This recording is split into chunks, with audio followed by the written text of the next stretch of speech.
Ghetto youth, tired of the constant political infighting, banded together in a mammoth reggae concert for peace. It ended with Prime Minister Michael Manley and opposition leader Edward Seaga on stage, shaking hands in an appeal for peace. The man responsible for it all, they say, was Bob Marley. Bob, you've been labeled a powerful political individual. How do you regard that? Well, I mean, yeah, we try to make really bring peace, knowing that we really can't solve a problem with a war, you know. It doesn't really solve a problem. We don't feel like really killing someone. Whose problem am I going to solve when I kill someone? You know what I mean? So I figure the peace is the best thing. And that's why I go ahead and work with it, because it was a spiritual thing what happened. But isn't what you need some sort of social, legislative change? The economic conditions are bad. You have a lot of people who are unemployed. What's really going to happen now is that we don't really want the island to change. We want the world to change. And his music is how he gets his message across.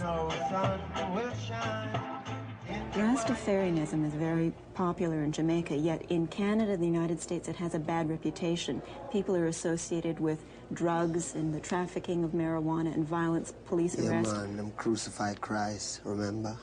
Christ was a Christian and them crucified Christ. Is not what it is. No, but let's go back to the facts. People have been arrested, and the Rastafarians in Toronto, for example, have a very bad reputation. I mean, you know, I wouldn't say that the Rastafarians have a bad reputation. I would say people give the Rastafarians bad reputation because the Rastafarians, I mean, you know what I mean? All of these things happening before the Rastafarians even start coming to Canada anyway around here.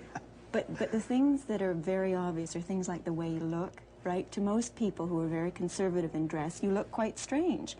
Plus the fact that you advocate smoking marijuana. Yeah, this. I'll show you this now. Could they tell God that it's not legal?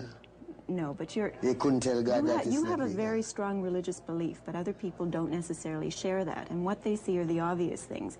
And isn't it, in fact, true that many Jamaican people get involved in the trafficking of marijuana and therefore get the bad reputation associated with Rastafarians? People get trafficking. You see, I don't really know anything about those parts of life, you know. All I know about is Rastafari, you know, and try bringing this truth to the people.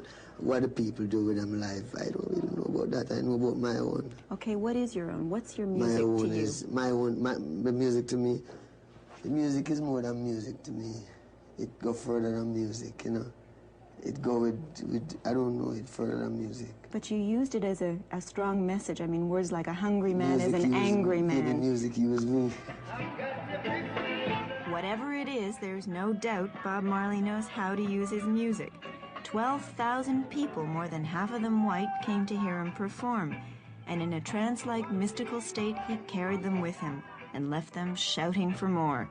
Despite this obvious commercial success, he appears to live the life he preaches.